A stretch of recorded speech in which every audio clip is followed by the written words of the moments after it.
Salut à tous et à tous, c'est un plaisir de vous retrouver. Aujourd'hui, on va parler de la nécessité, ou plutôt du besoin qu'ont certains praticiens, que ce soit notamment dans le paganisme, à adopter un dieu ou une déesse. En effet, souvent, on remarque que la plupart des gens dans le milieu du paganisme, surtout dans le, je dirais plutôt new-ageux, ont tendance un peu à utiliser, si je peux dire, parce qu'on peut bien aussi bien le terme utiliser, un dieu ou une déesse, un peu comme ici ils achèteraient, je sais pas moi, un kilo de poulet dans un supermarché, de genre, bonjour, vous me mettrez 2-3 Héra, une Aphrodite, et je vais peut-être prendre, aller au Oshun, parce que ça vient d'Afrique, c'est ça? Voilà, on en a à peu près là. On voit, et je te choisis pêle-mêle des divinités, je les mélange un peu de façon nauséabonde, de manière complètement inexplicable, que ce soit généralement en plus plutôt pour un travail personnel ou pour aider quelqu'un. Alors je sais que ces personnes ne sont pas dans une intention mauvaise, hein, je ne vais pas les prendre de haut en disant ce que vous faites c'est pas bien, vous êtes des connards. Mais non, ce que vous savez c'est qu'il faut savoir une chose, c'est que les dieux ne sont pas des jouets. Les dieux, les saints en même temps, en général, dans la sorcellerie traditionnelle et surtout dans la théurgie, si on étudie justement les mystères antiques tels qu'ils étaient utilisés, que ce soit même chez les Celtes, hein, bien qu'on en sait très peu de choses, mais notamment plus chez les Grecs et chez les Romains et chez les Égyptiens, on peut voir directement qu'on ne choisit pas un dieu. Un dieu nous choisit.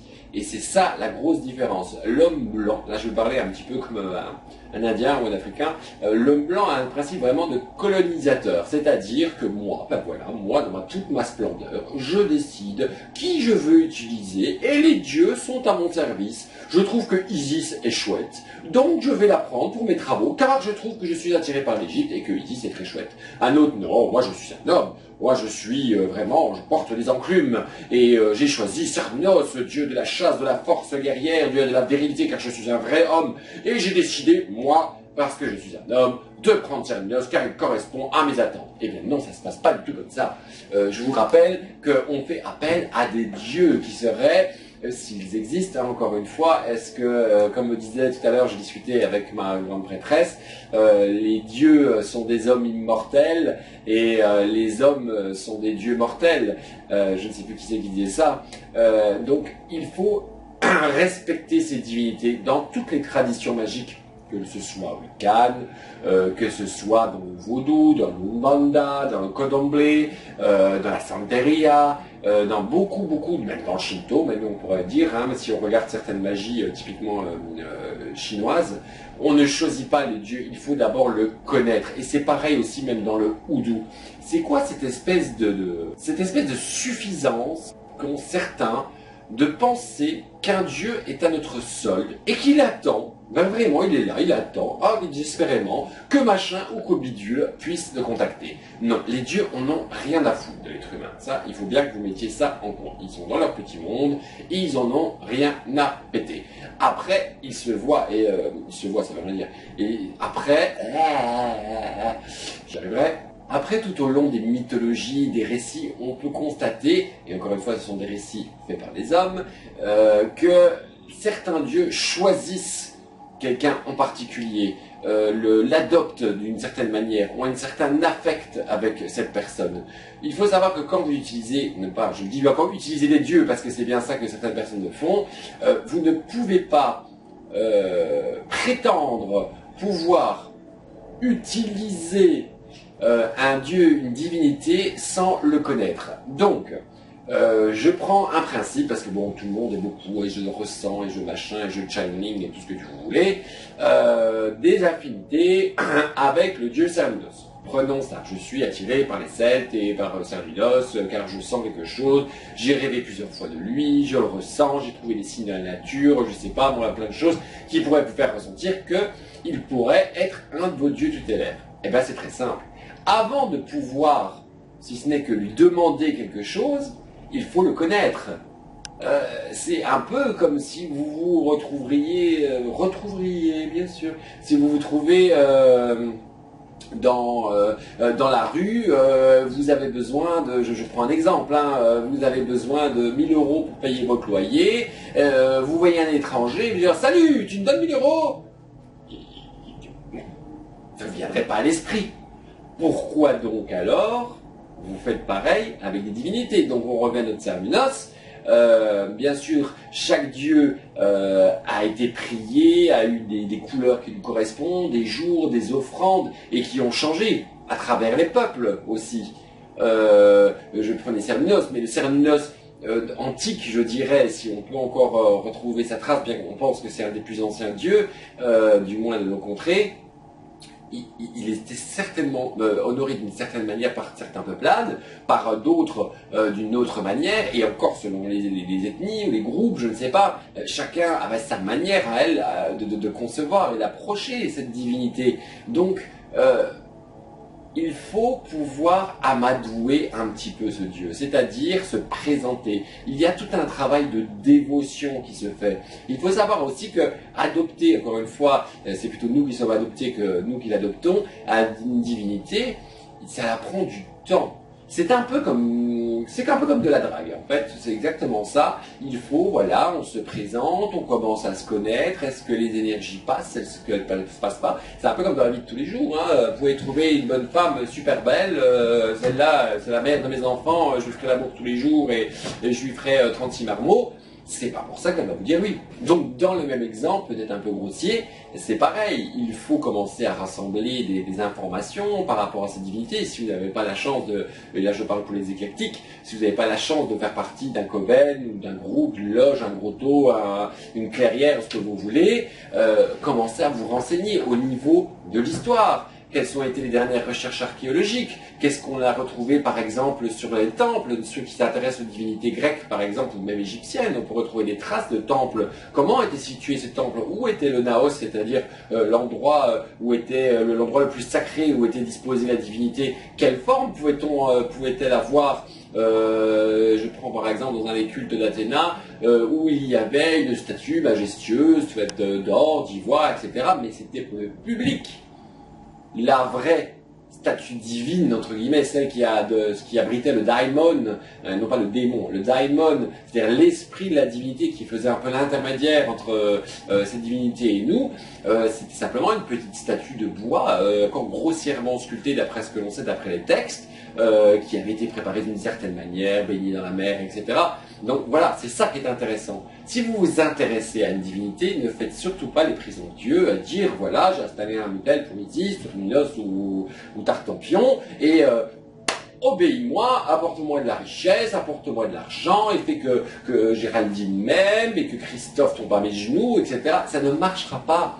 Les dieux en ont rien à péter, et encore une fois, ce sont des êtres qui sont dans une autre dimension, si on peut dire, on ne sait même pas ce qu'ils sont, mais bon, si on peut dire qu'ils sont dans un monde parallèle ou une autre dimension, ils n'ont certainement pas la même conception que nous sommes nous-mêmes les humains. Une entité n'a pas, une entité c'est de l'énergie, elle n'a pas cette conception de bien et de mal. D'où pourquoi on retrouve dans certaines traditions magiques des divinités qui peuvent à la fois donner l'amour, la chance, mais aussi maudire. Il faut bien comprendre ça. Aussi, il faut savoir que adorer une divinité, dans le mot adorer, je rajouterai le mot amour, et non pas dans le sens niais du terme, mais dans le sens de respect, dans le sens de vraiment de communion avec cette entité. C'est vraiment un respect total, on se renseigne sur elle, on l'aime, on va lui offrir ce qu'elle aime particulièrement, et souvent la divinité, ou même le saint, hein, pour ceux qui sont dans le houdou, va nous donner des messages. On va sentir que, par exemple, je ne sais pas, on a une drôle de sensation, on a envie d'offrir un bol de miel sur l'autel, je dis n'importe quoi, hein, encore une fois, de Cernunnos, et on ne sait pas pourquoi, même Cernunnos n'a pas trop le miel, mais enfin soit, sur le thème de Cernunnos, et on sent et on se renseigne justement d'un point de vue historique, d'un point de vue archéologique, sur les dernières recherches qui ont été faites, qu'effectivement, on a retrouvé des bols qui seraient, d'après les tests ADN, étaient peut-être remplis de miel. Vous voyez, c'était des petites concordances, on se dit, tiens, on va faire à manger le soir, on va faire une excellente soupe, et tout d'un coup, avec des légumes du jardin, et ceux qui, par exemple, prient Estia, la déesse du foyer, ont envie de lui offrir un seul bol de soupe. Pourquoi? Parce que pour eux c'est cohérent, c'est une déesse du foyer, donc automatiquement on va lui offrir les légumes que l'on a cultivés nous-mêmes. Vous voyez un petit peu dans cette optique, et vous allez le ressentir si une divinité aime ou n'aime pas ce que vous faites pour elle. C'est ces dévotions constantes et constantes que l'on doit faire, on doit entretenir cet égrégore. Ça met du temps à passer toutes les portes et de se faire accepter, car oui, on peut se faire rejeter aussi par une divinité ou un saint. Parce que pour moi, voilà, hein, il y a beaucoup de similitudes. C'est pas parce que l'on a envie de faire des dévotions à la déesse Fortuna qu'elle acceptera forcément. Vous voyez où ce que l'on veut amener, et je sais que Benjamin a déjà fait des vidéos là-dessus, et je suis entièrement d'accord avec lui, et j'en parlais encore une fois avec ma grande prêtresse, qui est d'accord, on ne peut pas utiliser un dieu, ce sont les dieux qui nous choisissent. Les dieux n'en ont rien à foutre du genre humain et de leurs petits problèmes, et que machin il est parti avec X, que truc aimerait bien se taper Y, ils en ont rien à foutre. Les dieux sont là pour nous aider nous-mêmes. Déjà, avant de demander des choses pour les autres, il faut demander pour nous-mêmes, mais demander protection, prospérité et bonheur, et les remercier pour cela, mais sans plus. Ils doivent, à travers vos yeux, à travers votre affect, sentir cet amour. Et on ne peut pas tromper les dieux. Je parle de certaines initiations que je tairais, mais qui disent bien clairement que là tu vas être jugé par les dieux. C'est-à-dire tu n'approches pas du temple, même si tu, bon allez, je vais faire semblant, je vais faire mon jeu d'acteur, oui, ah là là, Cernunnos, je t'aime, je t'aime, je t'aime. Ah, si tu pouvais me rendre ma copine qui est partie, ça m'arrangerait vachement bien, parce qu'elle me manque, hein, et je sais que tu es dieu de la sexualité, donc je la... une dernière fois, donc tu peux pas me la faire ramener s'il te plaît, mais je t'aime beaucoup, hein. Non mais faut pas rêver. Rêvez pas, ça marche peut-être sur les êtres humains, mais pas avec les dieux. Il n'y a pas de marchandage qui tienne. Ensuite, pour les offrandes, sachez que si vous voulez intervenir et que vous avez, au fur et à mesure des années, réussi cette approche, il y a cette espèce de symbiose qui se fait avec la divinité, là, à ce moment-là, vous pourrez prétendre peut-être à quelque chose. Peut-être, certains disent que non, mais moi je dis que si, qu'on peut demander quelque chose pour d'autres personnes, mais il faut impliquer cette personne dans la dévotion, c'est-à-dire, imaginons pour la déesse Fortuna, je vais parler de déesse, n'est-ce pas, qui est, d'après les Grecs, très vindicatif, qui a un petit peu, elle tourne la roue de la chance, elle peut faire et défaire, donc elle a un peu son caractère. Et si vous voulez aider votre maman qui est dans la mise totale financière, par exemple, qui vous demandez à la déesse Fortuna d'aider votre maman, pour l'impliquer déjà d'une manière émotionnelle dans son travail, donc là on est un peu dans la psychomagie, mais aussi relationnelle et énergétique, il faut que la personne puisse donner quelque chose pour la déesse. Ainsi, elle s'implique, encore une fois, non seulement quand je dis dans cet état d'émotion, de demande. Si je prends l'exemple simple, un sorcier, vous allez le voir parce que votre commerce ne va pas bien, ou vous demandez une protection, ou j'en sais rien, et il vous dit, bah oui, je vais faire intervenir la déesse Tartampion qui va t'aider, c'est une déesse de Mésopotamie, ta. Qu'elle va dire la personne en face? Elle va dire, bah, oui, d'accord, c'est vous qui savez, je ne sais rien. Il va faire intervenir la déesse Tartampion de Mésopotamie. Voilà. Elle est où l'interaction? Qu'est-ce que l'autre en a à foutre? Qu'est-ce que l'autre sait de quoi vous parlez? Il va peut-être vaguement voir sur Internet, il va taper Google est ton ami, déesse Tartampion, d'accord, championne des richesses, machin, elle apporta, on peut plat, gna gna gna. Oh, super, oh, il s'y connaît, hein. Mais c'est tout. Donc il faut arrêter de piller, je dirais, les choses qui ne vous appartiennent pas. Renseignez-vous sur une divinité. Je ne me permettrai pas, ça aussi, c'est un point de vue initiatique. On doit être plongé dans l'égrégore propre à ces dieux. On sait qu'encore une fois, je dis, les dieux vous choisissent. Et j'en suis persuadé que, même si parfois on n'est pas on n'est pas initié à certaines traditions, certains dieux peuvent nous choisir, ou du moins nous pousser pour qu'on puisse rentrer dans cet égrégore. Pour moi, il n'y a pas de hasard, le hasard n'existe pas. On dit toujours que le hasard est le nom que Dieu prend quand il veut être discret. Et j'en suis sûr et certain. Donc, quand vous recherchez ça, que vous avez cet appel, si je puis dire, parce que c'est vraiment ça, c'est un appel de la divinité, renseignez-vous sur quelle culture, avec quelle culture elle fait. On ne va pas invoquer la déesse, je parle bien d'invocation et non d'évocation, qui pour moi est différent. On ne va pas appeler Oshun, par exemple, qui est la Lumbanda, parce qu'on la trouve chouette.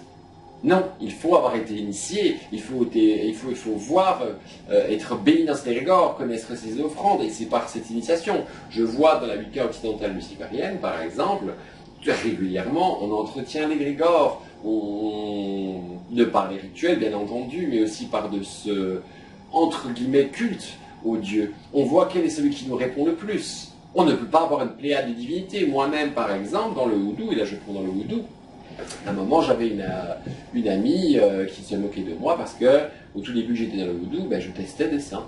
Tout simplement. Je faisais des dévotions, j'étais très sincère. J'ai essayé de voir qui me répondait. Comment puis-je savoir qui est le saint avec qui je peux travailler, qui marche à mes côtés, si je ne les approche pas? C'est un peu comme des amis. Vous allez dans un groupe, vous ne pouvez pas savoir qui sera votre futur pote si vous allez approcher personne, vous restez dans votre coin.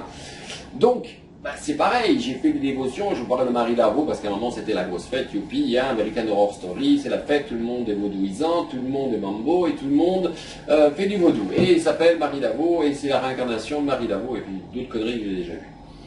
J'étais très sincère, j'ai fait un hôtel à Marie Laveau, j'ai fait des prières à Marie Laveau, j'ai fait des offrandes à Marie Laveau m'a fait, tac. On va retirer l'hôtel. Tout simplement. J'ai mis le temps, j'ai mis plus d'1 an quand même. Vous voyez où je veux en venir? Alors j'espère que cette vidéo n'est pas confond. J'espère que cette vidéo n'est pas trop confuse pour vous, mais j'essaye de vous faire comprendre une chose, c'est la notion de respect. Si on parle d'amour, on doit avoir une notion de respect. Je vais vous respecter votre mère, votre père, votre meilleur ami, etc. Donc, faites pareil. Si vous voulez aborder un Dieu, il ne faut pas le prendre parce qu'il est chouette ou parce qu'il correspond à quelque chose qui pourrait vous donner. C'est vous qui allez l'approcher d'abord, c'est vous qui lui apportez votre respect, c'est vous qui allez lui montrer justement, en faisant ses recherches et en essayant ses différentes offrandes, etc., que vous, pas que vous tenez à lui, mais que vous êtes sincère et votre démarche sera sincère. Voilà. C'était tout pour aujourd'hui, c'était la petite vidéo que ça faisait un petit moment que je voulais faire parce que je le voyais un peu à droite à gauche sur beaucoup, notamment sur notre groupe où on demande de faire certains exercices et les gens choisissaient une divinité un peu pic-ploc par là. Et je m'intéresse à Saint-Michel, à Freya et à Héra en même temps. Non, ça ne se passe pas comme ça. Mes paroles, d'autres pourront vous le dire. Notamment, j'ai eu la chance de discuter avec des maîtres en magie occidentale et qui sont initiés en théurgie, en goïsme sacré, qui ont des années et des années d'expérience. J'ai été voir, parce que bien sûr, je suis quelqu'un qui adore et qui est curieux, j'ai posé des questions à des maîtres des Mambo, des Ougans, à des Babalao, à d'autres pratiques, même qui viennent d'outre-mer et autres, et tous m'ont donné la même réponse. Tous ont ce respect des dieux. Ils passent des années à les apprivoiser, si je peux dire, et se connaître. Ils passent des années, ils font des fêtes pour ces dieux, ils se donnent énormément de mal. Je regarde surtout dans les magies africaines, moi qui me fascine, où il y a des fêtes énormes, des banquets littéral qui sont donnés, littéralement qui sont donnés aux divinités. Ils se donnent vraiment à fond d'eux-mêmes. Et c'est pas une question de moyens aussi, hein, je tiens à le dire. Hein. Si vous n'avez pas trop de moyens, je vais prendre la déesse Fortuna, parce que certains m'avaient déjà écrit en me disant je sens quelque chose par rapport à cette sainte ou cette divinité, hein, ça leur dépend, parce qu'on ne sait pas trop. Mais je ne sais pas comment faire, je n'ai pas l'argent nécessaire pour pouvoir me payer une statue. C'est pas grave. Hein. Moi, je pense que réellement, quand vous voulez quelque chose, par exemple, vous avez imprimé une photo d'elle en bonne qualité, vous l'avez collée sur un cadre, je prends l'exemple de Fortuna, hein, vous avez collé des pièces, des symboles de chance, des choses comme ça, vous y avez mis toute une préparation mentale et aussi des efforts. C'est déjà une offrande en elle-même. Voilà. L'offrande aussi peut être différente. Il y a les offrandes, on parle simplement, il y a les offrandes bien sûr solides, la nourriture, la chandelle, c'est une offrande de lumière, l'encens, c'est une offrande, mais il y a aussi l'offrande verbale, d'offrir à une divinité une prière ou une invocation que vous avez créée est une offrande verbale. Aller tous les jours dans ce sanctuaire, aller tous les jours devant l'autel, allumer une petite bougie, tous les matins la saluer, tout ça entretient l'égrégore et tout ça fait partie de la magie. Voilà, j'espère que ma vidéo n'était pas un peu trop relou, un peu trop redondante, mais bon, j'avais dit que je faisais un petit peu de pratique, mais j'aime bien aussi de temps en temps faire un petit peu de blabla avec vous et en parler, et je pense que ça plaît à certains, et si à d'autres ça ne plaît pas, c'est pas grave. Voilà, il y aura bientôt d'autres vidéos sur d'autres sujets, n'hésitez pas à, comme disent tous les youtubeurs, un petit pouce vers le haut ou un petit pouce vers le bas, je m'en fous, hein, c'est vous qui jugez, et partagez cette vidéo, parlez-en autour de vous, et abonnez-vous surtout, ça c'est super, parce qu'on est de plus en plus nombreux, ce qui me donne envie de faire plus de vidéos sur plein de sujets différents, et c'est un vrai plaisir de vous retrouver à chaque fois. Passez une excellente journée, à bientôt, salut.